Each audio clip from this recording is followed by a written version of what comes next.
that's why all the homeless people are there.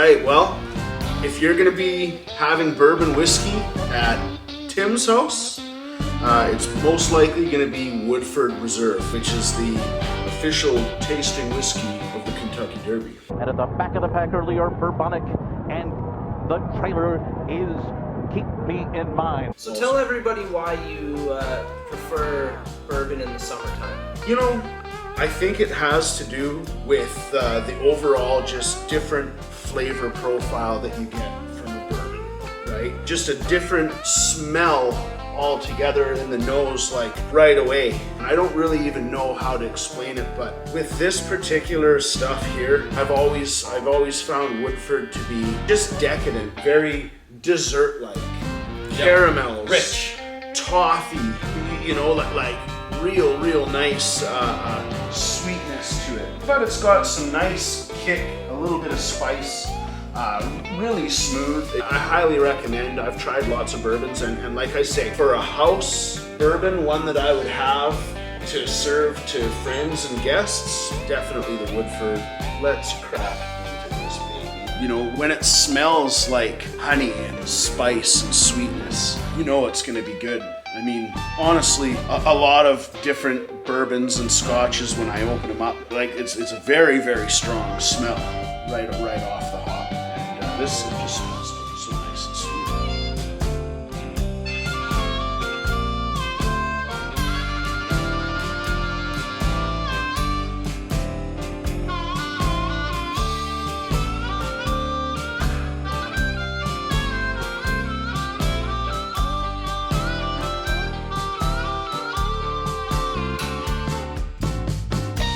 You know, nothing crazy. Take about 1.5 ounces. I give it a bit of a swirl, open it up a little bit. I mean, actually, this glass right here, the fluted glass, this glass is much better for the aromatics. It's Tim's glass. So it's designed to swirl, and as you swirl, coats up the glass. So if you can see that? How it's coated? Now it's angled up to your nose. So get a good swirl on it. That's exactly what these fluted glasses are designed to do. We had a bourbon tasting when I was in Minnesota a couple months ago, and the same thing, hoppy. He has every single glass, pretty much for every single drink, every single type of beer, because IPA, there's an IPA glass. And then he's a big bourbon guy as well, and a whiskey guy. So everyone who was partaking got one of those glasses, which was pretty cool. So bang, just like that, we're almost a freaking half a Twixer in. No, just well, you know, a quarter. I prefer always to kind of have a drink neat at room temperature, no ice, no water. A lot of people have differing opinions of whether or not you should or shouldn't add water. It's obvious, or ice. It's obviously your personal preference. I actually enjoy Scotch and bourbon on the rocks. I find that it slowly changes as the temperature changes and as obviously the water content. I find that as I have a conversation with somebody and I'm drinking it, it changes. It changes, and it's spicy and strong, and you don't take too much at the beginning. And then by the end, and you got just a couple pieces of ice left, you're swilling it right you're back. You're laughing at the conversation, just Yeah, I quite enjoy it. Yeah. So I'm gonna have my first one neat, and then as I usually do, I'll probably put it on the rocks. Yeah. And it's a good way to do it, Yeah. because it's a different way of experiencing it each time. Some people like the few drops of water. I dated a girl one time who, her mom came out dancing with us at the club in Victoria, and I was like, okay, well, like, I'm gonna buy you a drink, because, you know, that's the proper thing to do. And my ex was just like, you shouldn't have done that, because like my hoity-toity mom is gonna ask for like some expensive bourbon with 2 drops of Vancouver Island spring water, which, you know, it happened, but it was, you know, and we joked about it, but I was like, well, that is a way to actually experience a drink with a little bit, with some drops of water. Yeah. And then like Tim explained it with the ice on the rocks, and then just like this when we started off. Cheers, boys.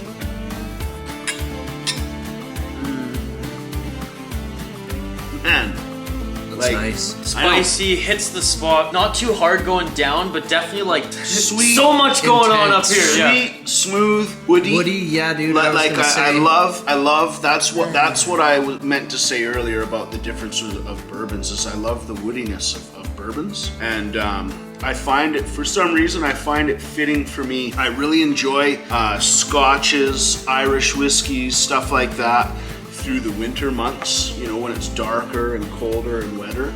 Typically, once we start getting into May and June, salmon fishing season, right? I like to switch it over to the bourbon. I just find it's better suited. Campfire drink. Absolutely. I mean, hey, if you like scotch in the summer or bourbon in the winter, there's nothing, you know, and I can enjoy it all, but just generally, I keep things seasonal, and I find it like it creates a longing for.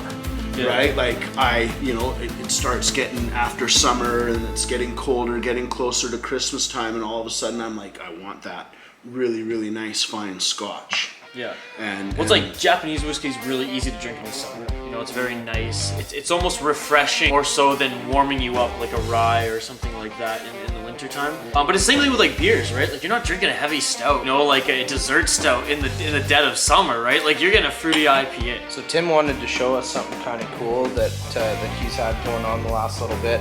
So I'm just gonna pass you over to him and let you take a listen to what goes on up at Tim's lounge. We've got a little bit of a collection of whiskeys here, and we've got an infinity bottle here. So it's a decanter that this is basically filled up with a mix of all of our finest whiskeys. And we've basically got a rule with this, and that is once the level gets down to about here with the wood, we can't drink anymore and we have to top it up. Obviously there's a little bit more there, but for the hell of it, I'm gonna add some of this Woodford to it. You remember everything that's in that? Well, basically everything that you see here on the table and then some. There are a couple other things that I don't think we have anymore. And it's actually pretty good. It's, I'll be honest, this is like pretty smoky stuff. I'm really hoping that this tames it down a little bit. Put a good bit of that in there. Because it's summertime now. Oh yeah, we just added probably a solid almost 3 ounces.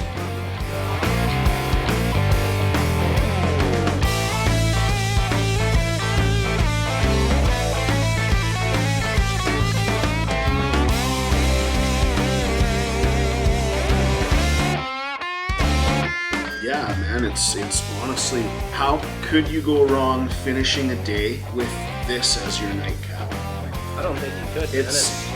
It is dessert, and it's a spirit, so you feel all super freaking happy. Until you have like fucking 3 or 4 and you start talking Now about you get shit that sad pisses you off, yeah. right? Like, yeah. Then Kyle's scrapping Start motherfuckers. crying. Yeah, in a couple hours we'll be ripping each other's shirts off and fucking fighting outside. Welcome back, old friend. So if you guys go check out the video, actually I'll post a link in the corner there to our 3rd podcast, which reminds me, we have to do some more podcast recordings, with JD. We were actually drinking the Woodford Reserve because this exact bottle, this exact blend is actually the Office House blend as well. I actually got a bottle of this for my birthday, my 28th birthday, from my boy Sammy, old roommate. The guy is I don't want to say he's a whiskey expert, but he's like the wine expert, but he's a booze savant. And he knew that I would like this stuff back then. And it's just, I'm almost finished it in the office because special occasions for podcast recordings and stuff, I'd whip it out. And then whenever Kyle and I have actually sat down and done a podcast recording there, we've sipped on that as well. So very familiar with it, absolutely love it. And I was telling Tim and Kyle, like, my palate's a little off right now because A, I've been drinking a ton of beer and a ton of stouts. And B, whiskey I've been drinking recently has been the freaking Santori Toki, which is like night and day compared to, you know, some Kentucky bourbon.